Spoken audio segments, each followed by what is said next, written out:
Hello at welcome sa ating channel. Sa video nga nato ay pag-uusapan natin ang top 5 na pinakamalalakas na barko sa mundo ng One Piece base sa aking opinyon. Irarank nga natin ang mga barkong ito sa 1 up to 5 at yung 1 nga ay ayun yung sa tingin kong barko na pinakamalakas. Pero kung may sarili ka ring pamantayan sa kung ano ang pinakamalakas na barko para sa'yo sa mundo ng One Piece ay malaya ka namang i-comment yan sa comment section dyan sa ibaba.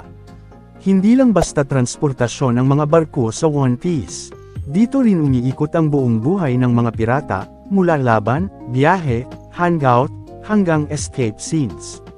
Kaya ngayong araw, ilalabas ko ang aking top 5 na pinakamalalakas na barko sa One Piece.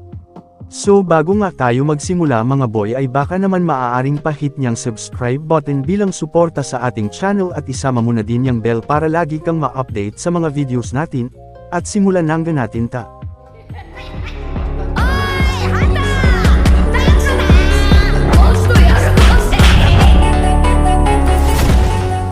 Bali ang panglima nga sa ating listahan ay ang Victoria Punk.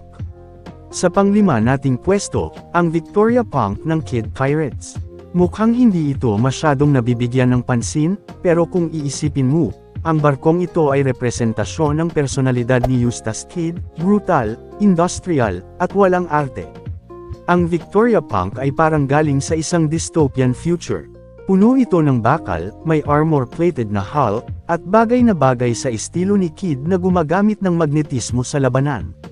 Malamang, ginagamit ni Kid ang kanyang Devil Fruit ability para i-enhance ang barko niya, kaya pwedeng maging sandata mismo ang barkong to.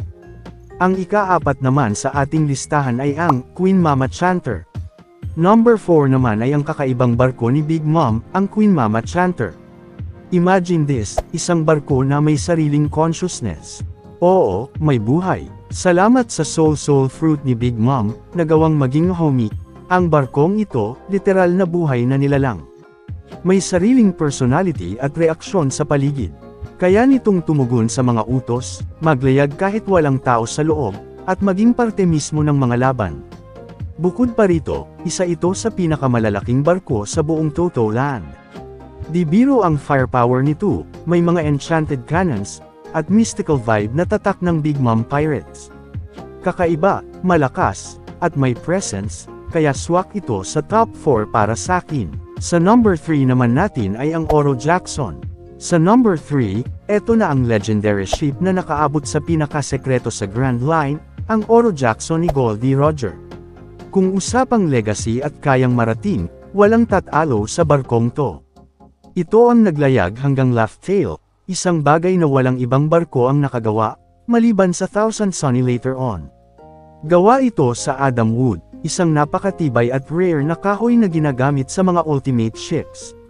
At hindi lang yan, ang gumawa nito ay si Tom, isa sa pinakamagagaling na shipwright sa buong mundo. Wala man tayong masyadong actual na labanan na nakita gamit ang Oro Jackson, pero kung kapitan mo si Roger, kasama mo si Rayleigh, Odin, at iba pa. Ibig sabihin lang yan, napaka-worthy ng barko mo para sa greatness. Bali sa ikalawa naman natin ay ang Moby Dick. Pumapangalawa sa ating listahan ay ang Moby Dick, ang barko ng Whitebeard Pirates. Massive, matatag, at simbolo ng pamilyang pirata. Ang Moby Dick ay hindi lang basta barko, ito ay tahanan ng daan-daang miyembro ng crew ni Whitebeard. Isa sa pinaka-iconic na barko sa Marineford Arc, nakita natin kung gaano ito ka-resilient kahit binobomba na ng buong Navy. At kahit sinira na ito eventually, matagal itong nanatiling buo sa gitna ng digmaan. Design-wise, astig ang whale-inspired hull nito, parang sinasabi nitong malyalan kayo ng dagat kung kalaban mo ang barkong to.